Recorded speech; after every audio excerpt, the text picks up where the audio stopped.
So in January, I made my market prediction for 2021.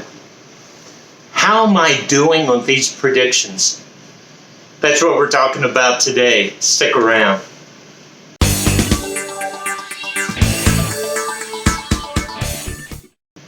Hi, welcome back. My name's Joe Brown, and I'm a realtor with Century 21, List with Beggins, located in South Tampa. Thank you so much for being here with me today.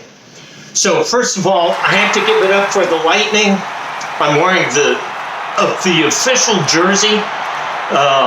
They just won the Stanley Cup. It is exciting. If you remember last week, my friend John was with us. John, you still excited? Yeah, he's still excited. That is great. I get many people are calling us now Tampa Bay. So yeah, just live with it. Just go with it. It's wonderful. Great experience. So as I said in the beginning, in January, I predicted what the real estate market was going to do for 2021.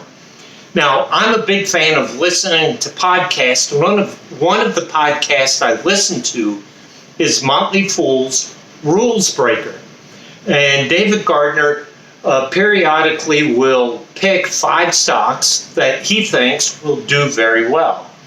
But David holds himself accountable and goes back and reviews the stocks every year for 3 years. And I thought it's only right if I made a prediction that I hold myself accountable and report back to you how my prediction is holding up so far.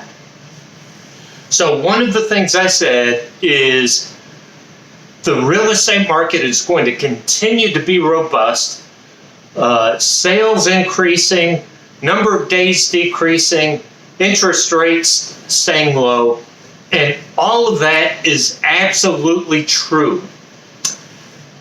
However, one point I did get wrong.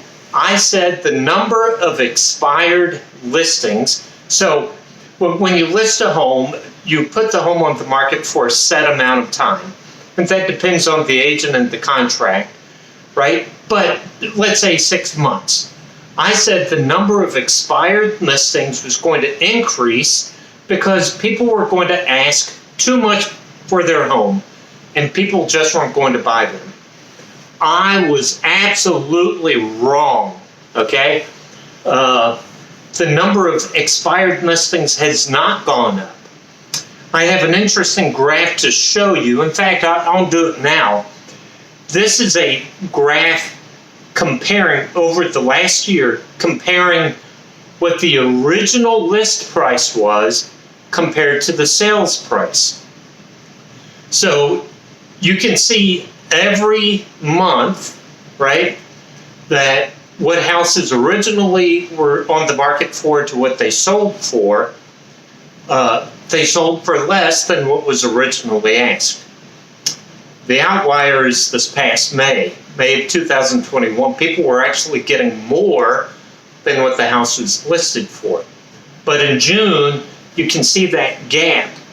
So what happened, so if you've been with me with market updates, you know I talk about the sales price to the list price ratio.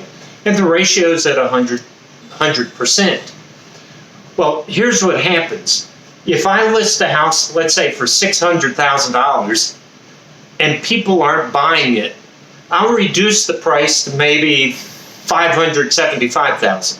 Somebody buys it. Well, they're buying it at $575,000, which is the new list price. The original price was $600,000, right? But I'm comparing what I listed it for to what it sells for.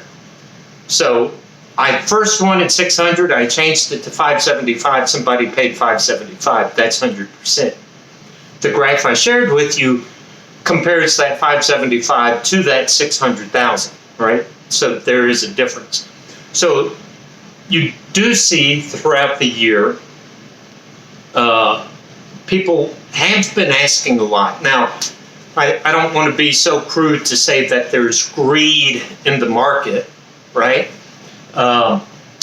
But yeah, if I'm going to sell my home, I want to get the most I can for it.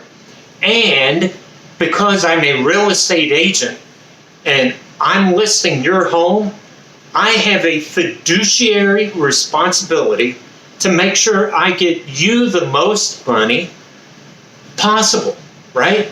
So I may say, yeah, let's list your house at $600,000.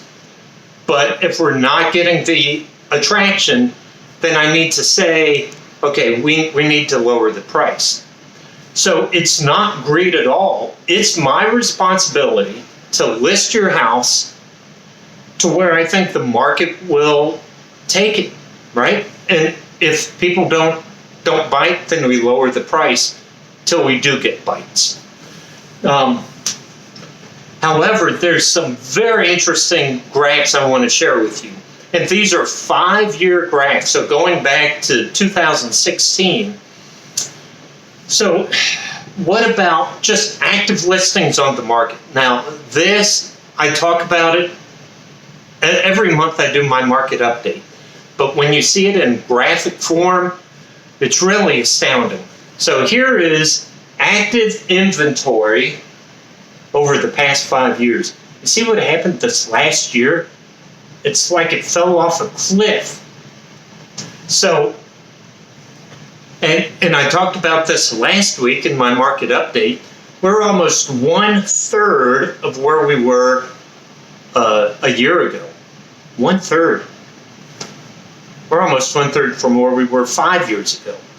So now the number of sales, right? So, and I said this last week too, if I only have 20 pairs of sunglasses to sell, the most I can sell is 20.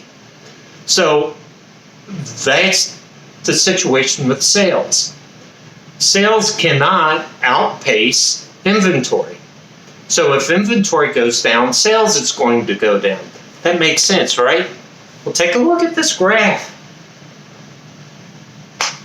How does that happen? Inventory's gone down, but sales has gone up. Where is that coming from? Well, people are buying something, right? They're buying homes.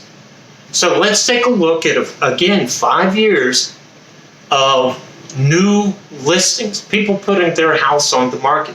Look at the new listings. Yeah, you see it's pretty steady. Now, again, it's a roller coaster, right? But because of the time of year and so forth.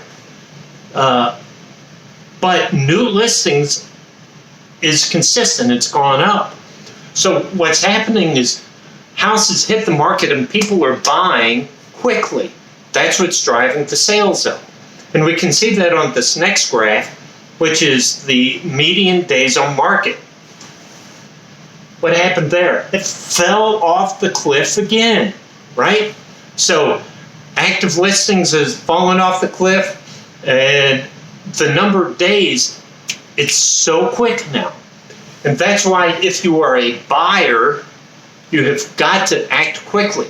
And you can only act quickly if you are prepared, if you are pre-qualified and you have not pre-qualified, pre-approved. In fact, I did a video on the difference between pre-qualified and pre-approved. I'll put a link to it here.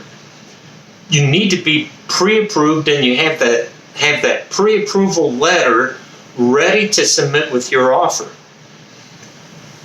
Offers are going quick, they're coming in quick, houses are hitting the market, and agents are saying, I'm giving it to the weekend, then we're going to review offers. They want a quick turnaround. They don't want you to think about it. You have to act quickly.